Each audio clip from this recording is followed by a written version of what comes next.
Namaskaram Sadhguru. What is the difference between Kala Bhairava Karma and Kala Bhairava Shanti? And what is the significance of the Karma Vastram tied at the tamarind tree in front of Dhyanalinga? Everything that we know as life is memory. In a way, if your memory goes away right now fully, even the conscious memory just goes away, all those who died, people that you knew and who died, they're all just gone for good, isn't it? Hello? If you lose their memory, they're just gone for good. Dead are existing only in memory. Memory is not just in your mind, it's in your body, it plays in so many ways. It is in many other things. When I say in many other things, to put it in a very rudimentary way,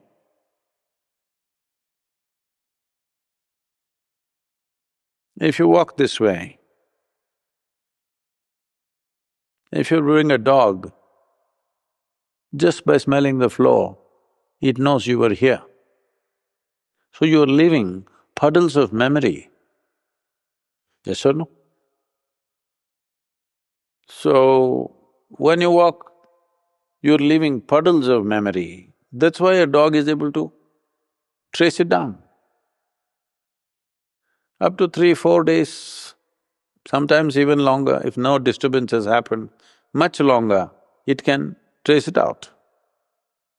If you just walk, where your contact with the floor is just what, maybe a few seconds, if you're leaving puddles of memory for a creature like dog to figure it out, where you're sitting, how much memory do you think you're leaving? Huh? Big. So the clothes that you're wearing right now, that's in touch with your body, how much memory do you think they're carrying? If you walk like this, where for a few seconds your feet touches the ground, if you're leaving memory like that, which lasts for days on end, if nobody interferes with it, if no other overlaps happen, it will last much longer. If that is so, where you're sitting, the clothes that you're wearing, the place that you sleep, how much memory must be there? So, this memory, they may be gone, they may be even dissolved, we don't know.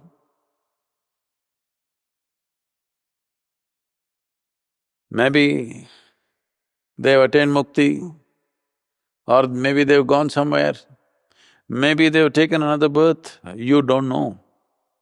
But either because you were born of them or you are in touch with them, their memory imprints are there on you. So one important aspect of karma is you must become free of this, it's very important. Becoming free of memory and losing your memory are two different things. If you lose your memory, conscious memory if you lose, this doesn't mean you have become free. It will start working within you in unconscious ways. We want to distance ourselves from our memory. We don't want to lose it. We just want to carry it little loose from us, that's all. So one thing is for the dead, but the most important is also the living. A distance must happen. If there are too many puddles of strong memory, it will also trouble the dead. It is only those close relatives, particularly if they have very loving relationships, it is those people who bother the dead. That is why in this culture when somebody wants to die, they went away to a place where they're never among the family. You don't want to be with your family when you die because till the last moment, these attachments will go on. You want to be away, alone, clearly understanding all relationships we have made in this world are essentially of memory. If memory is wiped out, no relationship exists. To establish a dimension within us, to become conscious of a dimension which is beyond memory, which is life itself. So, for the departed one, we want to shave off as much memory as possible so that their process of liberation becomes smoother, easier, not tangled up here, there, everywhere. We want to release it. This is why culturally there is a thing that all the blood relatives must arrive when somebody dies. Not anymore. We don't know where they are these days. Otherwise, when somebody dies, I don't know if you're aware of this in the last generation, people will count. Somebody, my grandfather is dead, okay, the sons are here, daughters here, their children are there. What about this brother's son, he's not come. They're accounting, if everybody has come, because they have to come and release him. They have to come and in some way wash their memory. They have to see him dead. If… if they don't see the dead body and the burning of the dead body, in their memory he still lives. And if he lives there in some way, it doesn't release him, because this is Runanubandha. On the level of the body, on the level of physical dimension, there is memory. So all the things that belong to that person are not given in one place, they're given away in different directions so that the memory doesn't stay in one place. The ashes or the asthi is not put in one place, it is… I know in some places they're putting it in an urn and keeping it forever. No, what we do is, we put it in three different rivers so that never they will get together and feel like…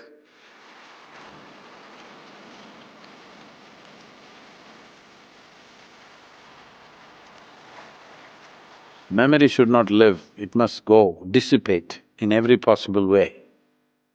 So, things that were in touch with them, their ashes, their everything, are thrown all over the place. Those who can afford go up in the airplane and throw it all over. Do you know this? Huh? You don't know? Well, when certain prime ministers and presidents died, they'll take the ashes and throw all over the country because they don't want it to fall in one place. If it falls in one place, it'll become a certain pool of memory.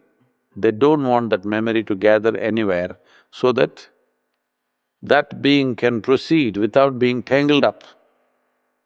To give you a visual analogy, suppose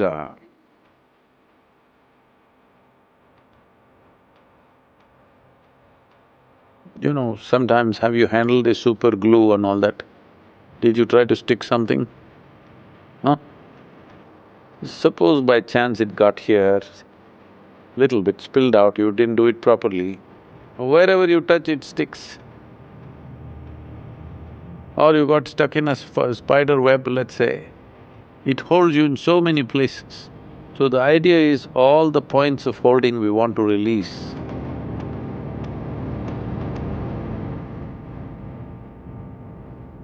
So the karma is just an effort in that direction. If we start tying the clothes that they have used to the tamarind tree, then you would have people's underwears and this and that hanging in front of the temple. Yes? So, we are giving them a cloth, one uniform cloth for everybody, put the things of memory in that and then tie that.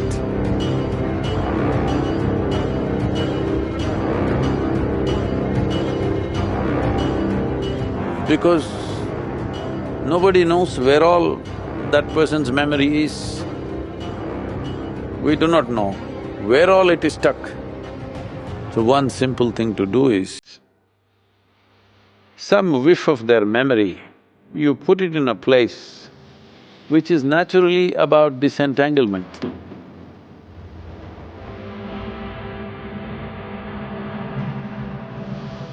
So normally they will tie it in front of a Shiva temple because he's an ascetic, untouched by anything, always smeared in ash.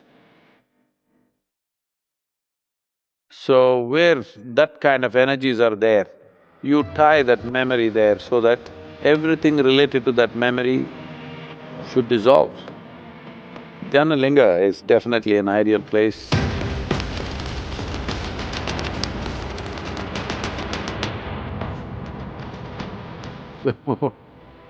Essentially, this is all as efficiently as possible trying to clean up the memory puddles that a human being has left so that he doesn't have to hang around simply because these memories can hold.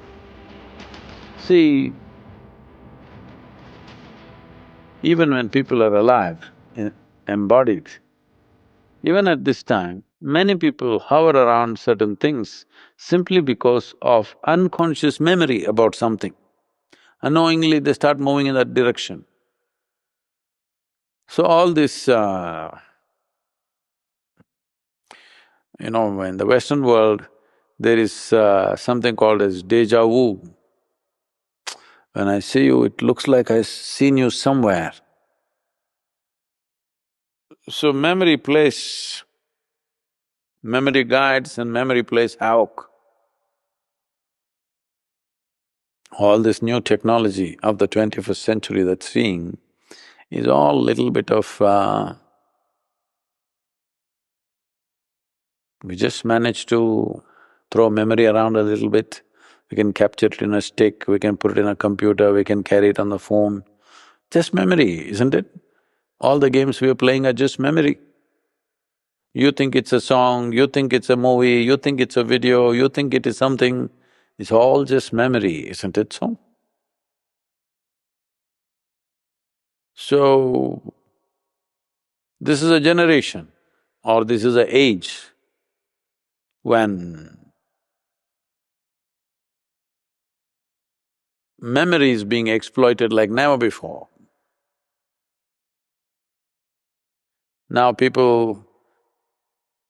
there have been this kind of things that people are building major high-capacity computers to download all aspects of a particular human being so that when they die, this computer lives, he has the same emotions, has the same genetic memory, has everything, people can relate to it and that computer knows everybody who are their friends and relatives, talks to them just the way that person was talking. These things are beginning to happen now. Playing with memory too much. Here in this culture, we always want to wipe out memory because we know yesterday has a power of its own. If you do not liberate yourself from it, yesterday can rule you tomorrow. Yesterday ruling your tomorrow means tomorrow never came, that's what it means. So, when past repeats itself, that means that which should be dead is living. Someone very forcefully said, leave the dead to the dead.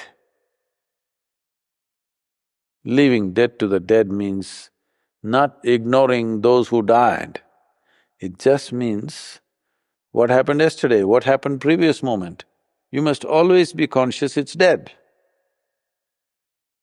So, here, when people come on their conscious mind, they may be thinking only in terms of how to release their whatever father, mother, grandfather, whoever died. It's not like that. This is just life. This is a living cosmos. In this small bubbles of memory is what you call as individual life. Different levels of memory have become different kinds of creatures. A human being has most complex memory. Because of the complexity of memory, enhancement of abilities have happened, and enhancement of suffering also has happened. Because human beings went through profound dimensions of suffering within themselves, they also started looking, what is the way out of this? Other creatures do not suffer their memory as human beings suffer. Sometimes they suffer a singular memory. There are birds and animals which suffer one memory that happened. Maybe its partner died, or maybe something else happened, they become depressed, like that. They just remember that one thing and they suffer that. But a human being is not like that. He can remember a million small things and suffer million times over, because it's so vivid. Human memory is so much in detail and there is a certain vividness to it, there is a certain reality to it, that it's more real than the real. For most people, what happened yesterday is more real than what's happening right now. That's their experience of life. They live by memory. When you live by memory, you live in the land of death. You live in the land of death with one foot in the land of life. That's torture. Nothing bad needs to happen. Good things also people can suffer. How wonderful it was yesterday, you know? That also they can suffer. So, memory is the basis of our existence, and memory is also our bondage. What we're referring to as karma is our memory. What we're referring to as genetics is memory. What we're referring to as evolution is memory. What you consider as myself is memory. So, both Kala karma and kriya are just efforts to mop up as much memory as possible.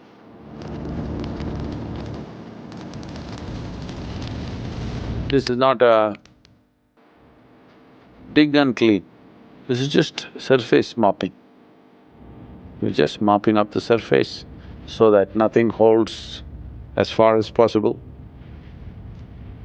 If we want to do a total thorough cleaning,